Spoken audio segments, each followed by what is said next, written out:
Hello guys, welcome to our channel.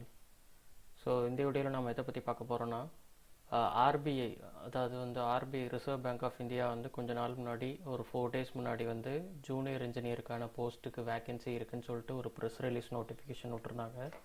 So அந்த notification வந்து portal open ஆகிறது February 2nd சொல்லியிருந்தாங்க. ஸோ இன்றைக்கி வந்து February 2nd, so portal open ஆயிருச்சு. So complete notification and changes in eligibility க்ரைட்டீரியாவில் நிறைய சேஞ்ச் பண்ணியிருக்காங்க. சம் எக்ஸ்பீரியன்ஸில் கொஞ்சம் சேஞ்ச் பண்ணியிருக்காங்க, அப்புறம் எக்ஸாம் பேட்டர்னில் கொஞ்சம் சேஞ்ச் பண்ணியிருக்காங்க. ஸோ அதை பற்றி ஒரு கம்ப்ளீட்டான அனாலிசிஸ் தான் இன்றைக்கி வந்து இந்த வீடியோவில் நம்ம பார்க்க போகிறோம். So let's get started.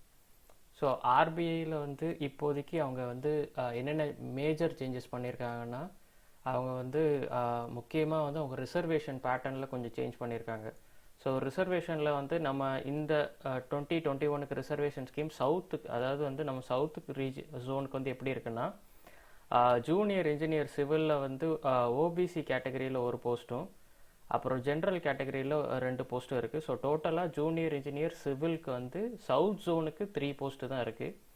அதே மாதிரி ஜூனியர் இன்ஜினியர் எலக்ட்ரிக்கலுக்கு நீங்கள் பார்த்தீங்கன்னா சவுத் ஜோனில் ஓபிசி கேட்டகரியில் வந்து ஒரு போஸ்ட்டும், ஜென்ரல் கேட்டகரியில் வந்து ஒரு போஸ்ட்டும் இருக்குது. ஸோ டோட்டலாக 2 போஸ்ட். ஸோ சவுத் ஜோனுக்கு junior engineer both civil and electrical பார்த்தீங்கன்னா டோட்டலாக 5 போஸ்ட்டு மட்டும் தான் கொடுத்துருக்காங்க, வேக்கன்சிஸில் வந்திருக்கு. அதாவது அவுட் ஆஃப் 48 போஸ்ட்டில் வந்து 5 போஸ்ட் வந்து சவுத் ஜோனுக்கு. நம்ம சவுத் ஜோன் வந்து நம்ம அப்ளை பண்ணி எக்ஸாம்ஸ் கிளியர் பண்ணி நம்ம வந்து ஜாப் போகலாம். ஸோ ரெக்ரூட்மெண்ட் ஜோன்ஸ்லேயும் கொஞ்சம் சேஞ்சஸ் இருக்குது. லாஸ்ட் டைம், அதாவது 2015 நடந்த ஜூனியர் இன்ஜினியர் போஸ்ட் எடுத்து நீங்கள் வந்து ரெக்ரூட்மெண்ட் ஜோன் பார்த்தீங்கன்னா, இந்த டைம் வந்து ஜோன் வந்து கொஞ்சம் எக்ஸ்ட்ராவாக ஆட் பண்ணியிருக்காங்க. எஸ்பெஷலி நீங்கள் வந்து சவுத் ஜோனை நீங்கள் பார்த்தீங்கன்னா, லாஸ்ட் டைம் வந்து நீங்கள் பார்த்தீங்கன்னா சென்னை, திருவனந்தபுரம், அப்புறம் பெங்களூர், கொச்சி, இந்த 4 ரீஜியன் மட்டும்தான் இருந்துச்சு. ஸோ இந்த டைம் பார்த்தீங்கன்னா பாண்டிச்சேரி, லக்ஷதீப் ஐலாண்ட்ஸ்லாம் சேர்த்துருக்காங்க.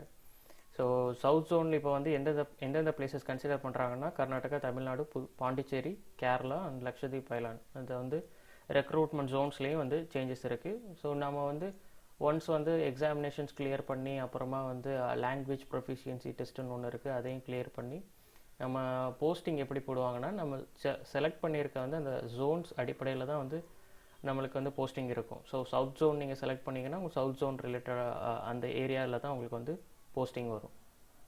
So eligibility criteria, so eligibility க்ரைட்டீரியாவில் வந்து பெருசாக ஒன்றும் சேஞ்ச் இல்லை. ஏஜ் வந்து பிட்வீன் 20 to 30 இயர்ஸ் இருக்கணுன்றாங்க. ஸோ கேண்டிடேட் வந்து February 2nd 1991க்கு முன்னாடி பிறந்திருக்கக்கூடாது. அதே மாதிரி வந்து February 1st 2001க்கு பின்னாடி பிறந்திருக்கக்கூடாது. அந்த போத் டேட்டும் இன்க்ளூசிவ் தான். அதாவது இப்போ ஒருத்தர் வந்து February 2nd 1991 பிறந்திருந்தா அவர் வந்து எலிஜிபிளான்னு கேட்டிங்கன்னா அவர் எலிஜிபிள். போத் டேஸ் இன்க்ளூசிவ்னு சொல்லிட்டாங்க. ஸோ இந்த பர்டிகுலர், அதாவது இந்த பர்டிகுலர் ரேஞ்சில் வந்து நீங்கள் பிறந்திருந்தீங்கன்னா நீங்கள் எலிஜிபிள். ஸோ அதே மாதிரி கொஞ்சம் ரிலாக்ஸேஷனும் தர்றாங்க. கேஸ்ட் வைஸ் கொஞ்சம் எஸ்சி எஸ்டினா வந்து அப் டு 35 வரை நீங்கள் அப்ளை பண்ணலாம். ஓபிசி கேட்டகரியில் நீங்கள் இருந்தீங்கன்னா 33 இயர்ஸ் வரை அப்ளை பண்ணலாம். ஸோ அதே மாதிரி வந்து பிடபிள்யூடி, எக்ஸ் சர்வீஸ்மேன், அப்புறம் விடோஸ், அவங்களுக்குலாம் வந்து கொஞ்சம் ஏஜ் ரிலாக்ஸேஷன் இருக்குது. ஸோ அதுக்கேற்ற மாதிரி நீங்கள் வந்து கொஞ்சம் சர்டிஃபிகேஷன் வந்து அப்லோட் பண்ணுற மாதிரி இருக்கும். சம்டைம்ஸ் வந்து நீங்கள் 2, ஃபார் எக்ஸாம்பிள் வந்து நீங்கள் எஸ்சி எஸ்டியாக இருந்து நீங்கள் வந்து பர்சன் வித் டிசபிலிட்டிஸாக இருக்கீங்கன்னா 2 கேட்டகரியிலையும் கம்பைன் பண்ணி உங்களால் ஒன்றும் அப்ளை பண்ண முடியாது. ஏதாவது ஒரு இது கேட்டகரியில் மட்டும்தான் நீங்கள் அப்ளை பண்ண முடியும். ஸோ அதுக்கேற்ற மாதிரி நீங்கள் வந்து கொஞ்சம் டாக்குமெண்ட்ஸ் ப்ரிப்பேர் பண்ணிக்கணும். ஸோ குவாலிஃபிகேஷன் வைஸ் நீங்கள் வந்து பார்த்தீங்கன்னா ஜூனியர் இன்ஜினியர் சிவிலுக்கு வந்து either diploma in civil engineering or degree in civil engineering. So minimum marks வச்சுருக்காங்க. டிப்ளமோனா 65% இருக்கணும். டிகிரி ஸ்டாண்டர்டுக்கு வந்தீங்கன்னா 55% ஆஃப் மார்க்ஸ் இருக்கணும். ஸோ அதுலேயும் கொஞ்சம் ரிலாக்ஸேஷன் உண்டு எஸ்சி எஸ்டி பிடபிள்யூடிக்கு. ஸோ அதுக்கேற்ற மாதிரி நீங்கள் பார்த்துக்கலாம். ஸோ ஜூனியர் இன்ஜினியர் எலக்ட்ரிக்கல் போஸ்ட்டுக்கும் அதே மாதிரி தான். எய்தர் டிப்ளமோ டிகிரி இருக்கணும், இல்லைனா வந்து டிப்ளமோ இருக்கணும், இல்லைனா வந்து டிகிரி சர்டிஃபிகேஷன் இருக்கணும். ஸோ அதே மாதிரி மினிமம் மார்க்ஸ்ன்னு நீங்கள் பார்த்தீங்கன்னா 65% வந்து டிப்ளமோ கோர்ஸ்க்கு வரும், 55% வந்து டிகிரி கோர்ஸ்க்கு வரும். ஸோ எக்ஸ்பீரியன்ஸ் லாஸ்ட் டைமுக்கும் இந்த டைமுக்கும் எக்ஸ்பீரியன்ஸ் வைஸில் என்ன டிஃப்ரென்ஸ் இருந்துச்சுன்னா, லாஸ்ட் டைமும் வந்து டிப்ளமோவாக இருந்தால் 2 இயர்ஸ் எக்ஸ்பீரியன்ஸ் இருக்கணும்னாங்க. டிகிரி ஸ்டாண்டர்டாக இருந்துச்சுன்னா 1 இயர் எக்ஸ்பீரியன்ஸ் இருக்கணும்னாங்க. ஸோ இந்த டைம் வந்து அடிஷ்னலாக என்ன கொடுத்துருக்காங்கன்னா அட்லீஸ்ட் 1 இயர் வந்து அப்ரெண்டிஸ்ஷிப் ட்ரைனிங்காவது இருக்கணும். அப்ரெண்டிஸ்ஷிப் ட்ரைனிங் எங்கே இருக்கணும்னா பப்ளிக் செக்டார் யூனிட்டில் வந்து நீங்கள் அந்த ட்ரைனிங் முடிச்சு அப்ரெண்டிஸ்ஷிப் ட்ரைனிங் முடிச்சு சர்டிஃபிகேட்ஸ் வச்சுருந்தீங்கன்னா அதை எக்ஸ்பீரியன்ஸாக காட்டி கூட நீங்கள் அப்ளை பண்ணலாம். இது வந்து எல்லாமே ஆர் கேட்டகரி தான். லைக் எப்படின்னா இது இல்லைனா இது இல்லைனா இது. ஸோ நீங்கள் வந்து 1 இயர் அப்ரெண்டிஸ்ஷிப் ட்ரைனிங் சர்டிஃபிகேட் உங்ககிட்ட இருக்குது, பப்ளிக் செக்டார் யூனிட்டில் நீங்கள் பண்ணியிருக்கீங்கன்னா நீங்கள் தாராளமாக இதை அப்ளை பண்ணலாம். ஸோ இதுதான் வந்து அடிஷ்னலாக கொடுத்துருக்க வந்து சேஞ்சஸ், எக்ஸ்பீரியன்ஸில் கொஞ்சம் மாற்றிருக்க ஸ்லைட் சேஞ்சஸ். அப்புறம் ஜாப் டிஸ்கிரிப்ஷன் நம்ம லாஸ்ட் வீடியோவிலே பார்த்தோம். ஜூனியர் இன்ஜினியர் சிவில்னா handling and supervision of civil constructions or maintenance or interior works of building related infrastructural system and other related jobs in office buildings and residential colonies. Junior engineer electrical நீங்கள் எடுத்தீங்கன்னா handling and supervision of electrical or electromechanical or electrical and electronic installations or systems and other related jobs in office buildings and residential colonies. So exam பேட்டர்னில் வந்து ரொம்ப changes நடந்திருக்கு. என்னென்னா last time நீங்கள் பார்த்தீங்கன்னா online எக்ஸாமில் 3 டிவிஷன் தான் இருக்கும், 200 மார்க்ஸ் மட்டும்தான் எக்ஸாம். ஸோ லாஸ்ட் இயர் நீங்கள் பார்த்தீங்கன்னா இங்கிலீஷ் லாங்குவேஜ், அப்புறம் இன்ஜினியரிங் டிசிப்ளின், அப்புறம் ஜென்ரல் அவேர்னஸ்னு 3 கேட்டகரி தான் இருந்தது. ஸோ இந்த டைம் என்ன பண்ணிட்டாங்கன்னா அந்த இன்ஜினியரிங் டிசிப்ளினை 2 பேப்பராக பிரிச்சுட்டாங்க. பேப்பர் 1 பேப்பர் 2 பிரிச்சுட்டாங்க. இங்கிலீஷ் லாங்குவேஜ் அதே மாதிரி தான். ஜென்ரல் அவேர்னஸ்ன்ற இருந்த டாபிக் பதிலாக இப்போ general intelligence and reasoning like aptitude மாதிரி உங்களுக்கு வந்து கேட்கலாம், லாஜிக்கல் ரீசனிங்காக இருக்கும். ஸோ மார்க்ஸும் அதே மாதிரி இன்க்ரீஸ் ஆகிருக்கு. லாஸ்ட் டைம் வந்து 200 மார்க்ஸ் தான் எக்ஸாம் இருந்தது. இந்த டைம் வந்து 300 மார்க்ஸ்க்கு எக்ஸாம் நடக்க போகுது. ஸோ நீங்கள் சிலபஸ்ன்னு நீங்கள் எடுத்தீங்கன்னா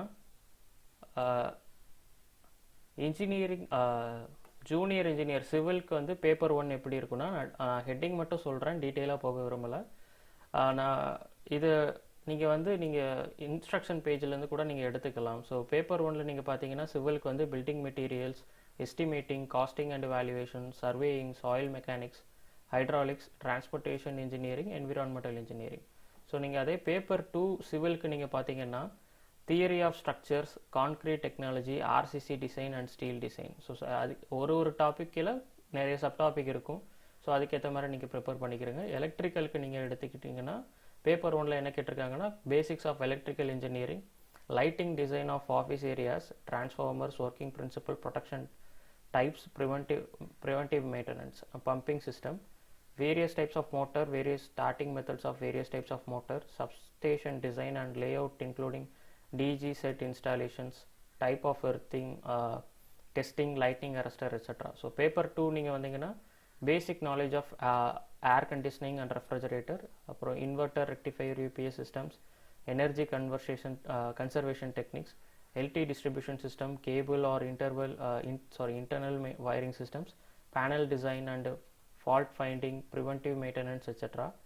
Testing of electrical installation, basics of elevator design, electrical safety protection controller, so basics of CCTV system, fire and smoke alarm system, UPS, knowledge of Indian electricity rules, switchgear and protection used in HT and LT installations. So electrical நீங்கள் எடுத்து பார்த்துட்டிங்கன்னா ஃபுல்லாக somewhat related to ஃபுல்லாக installation works தான் இங்கே வந்து டாப்பிக்கில் இருக்குது.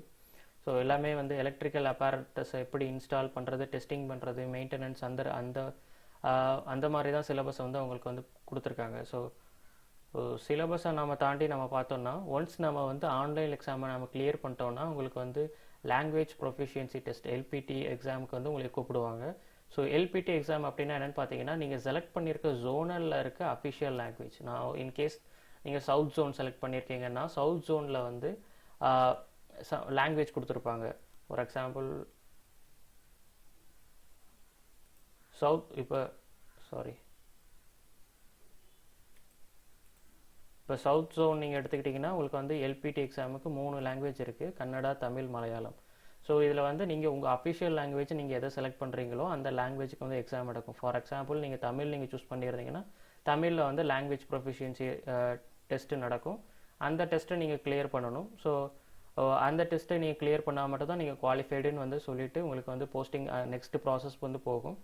ஸோ நீங்கள் ஆன்லைன் எக்ஸாம் எடுத்துட்டிங்கன்னா இதுக்கு நெகட்டிவ் மார்க்ஸ் உண்டான்னு கேட்டிங்கன்னா நெகட்டிவ் மார்க்ஸ் இருக்குது. 1/4 ஆஃப் த மார்க் வந்து டிடெக்ட் பண்ணப்படும். ஒரு ஃபால்ஸ் ஆன்சர் இருக்கும். ஸோ ஃபைனல் செலெக்ஷன்லாம் எப்படின்னா இது எல்லாத்தையும் கம்பைன் பண்ணி உங்களுக்கு வந்து ரிசல்ட்டு தான் வந்து பப்ளிஷ் பண்ணுவாங்க. ஸோ அப்பாயின்மெண்ட்டுக்கு அப்போது வந்து உங்களுக்கு வந்து ஃபிசிக்கல் டெஸ்ட் இருக்கிற மாதிரி இருக்கும். ஸோ மெடிக்கலி ஃபிட்டுன்றப்போ தான் ஃபிட்டு அப்படின்னு வந்து உங்களுக்கு வந்து நீங்கள் ஏதாவது சர்டிஃபிகேஷன் எதுவும் நீங்கள் ப்ரொவைட் பண்ணுற மாதிரி வரும். ப்ரொவைட் பண்ணதுக்கப்புறம் உங்களுக்கு அப்பாயின்மெண்ட் போடுற மாதிரி வரும். ஸோ பே ஸ்கேல் வந்து ஹியூஜ் டிஃப்ரென்ஸு நான் சொல்லுவேன். ஸோ லாஸ்ட் எக்ஸாம் அப்போது நீங்கள் வந்து பார்த்தீங்கன்னா, ஸோ அது 2015 வந்து 32 சம் கவுண்ட் 32 சம் அரௌண்ட் தான் வந்து கொடுத்துருந்தாங்க. ஸோ இந்த டைம் வந்து அப்ராக்சிமேட்லி பார்த்தீங்கன்னா 53,105. ஸோ பே ஸ்கேல் வந்து கிட்டத்தட்ட 20,000 வந்து இன்க்ரீஸ் ஆகிருக்கு. ஸோ அதில் வந்து உங்களுக்கு இன்சென்டிவ் அலோவன்ஸ் அப்படின்னு நிறைய இருக்கும். ஸோ நீங்கள் அதை தாண்டி நீங்கள் பார்த்தீங்கன்னா இந்த எக்ஸாமுக்கு அப்ளிகேஷன் ஃபீஸ் உண்டு. ஃபீஸ் வந்து இதுலேயும் வந்து ரிலாக்ஸேஷன்லாம் உண்டு. ஸோ 450 வந்து நீங்கள் வந்து பே பண்ணுற மாதிரி வரும். ஸோ அது நீங்கள் வந்து SC ST PWD இல்லை எக்ஸ் சர்வீஸ் மேனாக இருந்தீங்கன்னா இன்டிமேஷன் சார்ஜஸ் மட்டும் பே பண்ணால் மட்டும் போதும், அந்த மாதிரி வரும். ஸோ இது எக்ஸாமினேஷன் சென்டர்னு நீங்கள் எடுத்துட்டிங்கன்னா சவுத் ஜோனுக்கு சென்னை மட்டும் தான் கொடுத்துருக்காங்க. ஸோ அதில் மேபி ஃபர்தராக அது வந்து எக்ஸாமினேஷன் சென்டர் அவங்க வந்து இன்னும் கன்ஃபார்மாக சொல்லலை. அது வந்து அவங்களுக்கு வந்து சேஞ்ச் பண்ணுறதுக்கும் ரைட்ஸ் இருக்குது, அந்த மாதிரி சொல்லியிருக்காங்க. ஸோ மேபி சேஞ்சஸ் கூட வரலாம். ஸோ சவுத் ஜோனு நீங்கள் எடுத்துக்கிட்டிங்கன்னா சென்னை மட்டும் தான் கொடுத்துருக்காங்க. ஸோ இதுக்கு எப்படி அப்ளை பண்ணுறது அப்படின்னு நீங்கள் பார்த்தீங்கன்னா அவங்க அஃபிஷியல் வெப்சைட் www.rbi.org.in நீங்கள் போனீங்கன்னா, ஸோ அங்கே வந்து ஒன் டைம் ரெஜிஸ்ட்ரேஷன் நீங்கள் பண்ணணும். ஒன் டைம் ரெஜிஸ்ட்ரேஷன் வந்து எப்படி இருக்குன்னா, பேசிக் இன்ஃபர்மேஷன் உங்கள் இமெயில் ஐடி அதெல்லாம் நீங்கள் கொடுத்ததுக்கப்புறமா உங்களுக்கு வந்து provisional registration number and password வந்து ஆட்டோ ஜென்ரேட் பண்ணி உங்களுக்கு வந்து மெயில் ஐடிக்கு வரும். ஸோ அந்த ப்ரொவிஷனல் ரெஜிஸ்ட்ரேஷன் நம்பரையும் அந்த பாஸ்வேர்டையும் நீங்கள் எடுத்து நீங்கள் மறுபடியும் வந்து RBI வெப்சைட்டில் லாகின் பண்ணுற மாதிரி வரும். லாகின் பண்ணதுக்கப்புறமா வந்து உங்களோட ப்ரூஃப், ஃபோட்டோ அண்ட் சிக்னேச்சர் அவங்களுக்கு வந்து அதுக்கு சர்டன் இன்ஸ்ட்ரக்ஷன் கொடுத்துருப்பாங்க. அந்த இன்ஸ்ட்ரக்ஷனை மெட் பண்ணுற மாதிரி நீங்கள் வந்து டாக்குமெண்ட், வேலிடான டாக்குமெண்ட் நீங்கள் அப்லோட் பண்ணணும். அப்லோட் பண்ணி முடிச்சதுக்கப்புறமா அவங்க வந்து திருப்பி அவங்க இன்ஸ்ட்ரக்ஷனில் பர்டிகுலராக ஹைலைட் பண்ணி சொல்லியிருக்கிறது என்னென்னா, நீங்கள் ஃபைனல் சப்மிட் ப்ரெஸ் பண்ணுறதுக்கு முன்னாடி உங்கள் எல்லா டீட்டெயில்ஸும் நீங்கள் வேலிடேட் பண்ணிக்கிற சொல்லிடுறாங்க. ஏன்னு கேட்டிங்கன்னா, ஃபைனல் சப்மிட்டு நீங்கள் கொடுத்து முடிச்சதுக்கப்புறமா அதில் இருக்க எந்த சேஞ்ச், ஏதாவது ஒரு மைனர் சேஞ்ச் கூட எங்களால் சேஞ்ச் பண்ண முடியாது, அதுதான் கன்சிடர் பண்ணுவோன்ற மாதிரி சொல்லியிருக்காங்க. ஸோ அப்ளை பண்ணும்போது கொஞ்சம் கேர்ஃபுல்லாக இருங்க. ஸோ ஒன்ஸ் நீங்கள் வந்து ஃபைனல் சப்மிட் ப்ரெஸ் பண்ணதுக்கப்புறமா உங்களுக்கு வந்து பேஜ் ரீடைரக்ட் ஆகி பேமெண்ட் பேஜுக்கு போகும். அங்கே நீங்கள் பேமெண்ட் பண்ணுற மாதிரி வரும். ஸோ பேமெண்ட்டோட லாஸ்ட் டேட்டும் 15 February தான். ஸோ பேமெண்ட் வந்து நீங்கள் எதர் டெபிட் கார்டு, கிரெடிட் கார்டு இல்லை இன்டர்நெட் பேங்கிங் இல்லை சம் வேலட்ஸ் யூஸ் பண்ணி கூட நீங்கள் பே பண்ணிக்கலாம்.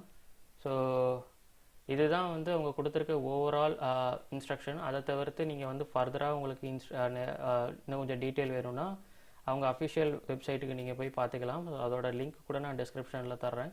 ஸோ இந்த ஆப்பர்ச்சுனிட்டியை நீங்கள் நல்லா யூஸ் பண்ணிக்கணும்னு நான் நினைக்கிறேன். ஸோ எக்ஸ்பீரியன்ஸுன்றப்போ ஒரு சில பேர் யோசிப்பீங்க, பட் இப்போ கொஞ்சம் மைனர் சேஞ்சஸ் கொடுத்துருக்கனால 1 year ஆஃப் அப்ரெண்டிஸ்ஷிப் ட்ரைனிங் இருந்தால் போதும்னு அவங்க சொல்லியிருக்காங்க. ஸோ நிறைய பேர் அப்ரெண்டிஸ்ஷிப் ட்ரைனிங் பண்ணியிருப்பீங்க, EEE சிவில் ஸ்டூடெண்ட்ஸ்லாம் பண்ணியிருக்க வாய்ப்பு இருக்குது. ஸோ அவங்களுக்கு வந்து இந்த சான்ஸை மிஸ் பண்ணாமல் நீங்கள் யூஸ் பண்ணிக்கிறது நல்லது.